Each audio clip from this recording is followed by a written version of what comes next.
the center seam moccasin is very, it's made from one piece of leather.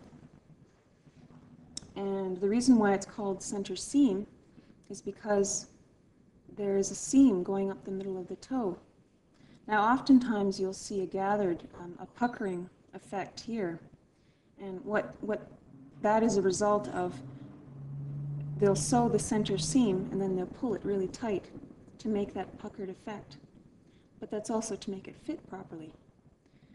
And then they'll cut another piece of leather and beat it or do something to it and then sew it on top. So it looks like the ones from the plains which have a gathered, they're gathered and sewn right onto the tongue. But in this case, they just sew the center seam. And here it looks like they haven't even put a tongue on top, they've just put the beadwork right onto it. Also, it's the collar. In this case, it looks like it was added afterwards, but often it is just one whole piece of leather, and that's what makes it so easy to make. Is you'll cut it in a certain way, and then you'll do the center, and then you'll do the back. Now, these colors are very traditional colors. They're very commonly used. These designs are reminiscent of what we call the tree of life. Now, often you'll see in our designs, in our contemporary designs, we use what's called the SkyDome. And you'll see it sometimes in the older objects. I hate using the word artifact. And because they're alive, like these are alive to me. Now, what we do is there's the SkyDome pattern which represents Mother Earth.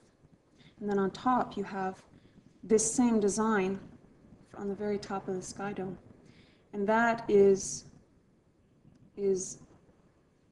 the tree of life for one thing. It can also mean like new shoots coming up out of the ground.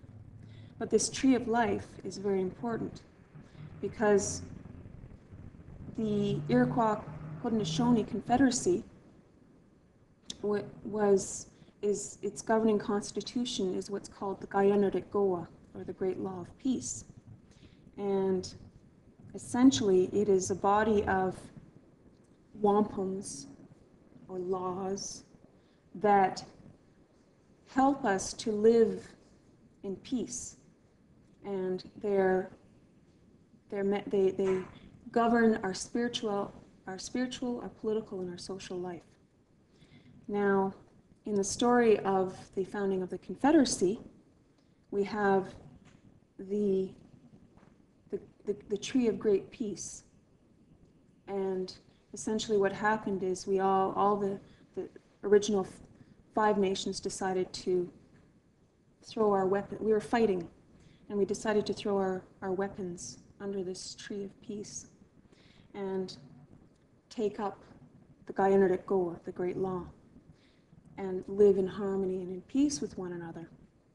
And what is supposed to happen is that philosophy of peace and unity was supposed to spread out in all directions throughout the world.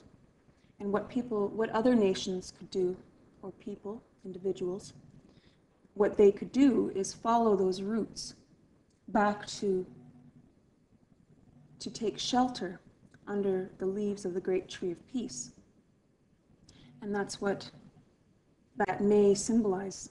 And we still use this today. We still use this design. Right. And these moccasins are made for everyday wear and ceremonial wear, different styles for different periods. Well, we use them every day. Things to us, if I wanted to, I could wear my traditional wear every day. There are people who do that. They wear their ribbon shirts every day. Moccasins are meant to be used. and we wear them until they fall apart, or if they have a hole in the bottom, you patch it up and you wear it, or you pass it down. Oftentimes what happens is someone will make a pair of moccasins for a child, and the child will grow out of them, and then they get passed on to the next child. And that's essentially what happened in my family. I made moccasins for my daughter, who's the eldest grandchild. And what we've done over the years is passed it down. So there's now 5 grandchildren, and it's gone down right to the last one. Mm-hmm. And say for naming ceremonies, a child will have a whole set of clothing made for them, including the moccasins? Yes. And what age would that child be? They can be named at any age. What we believe is that you never leave the longhouse, even if you're Catholic. It's a matter of being brought back in. So if you grew up Catholic and you decide that you would like to go back to the longhouse, you can. And there's a whole process, and you have to make moccasins, and you have to make a whole outfit. It's a very special time, so to commemorate that, everything has to be new, because you're new. And the name that you're taking up it's reminiscent of that newness. And also, when babies are born, obviously you have to, we make moccasins for them. And a lot of times people will put on this part a design that will reflect the circumstances of their birth or their name, and then you know it's theirs. Also, these moccasins are great for children that are learning how to walk. It makes them very, very sure and very stable. It's like learning how to walk on bare feet, rather than in Western culture they put those hard shoes. We put moccasins on them, and it's the best thing.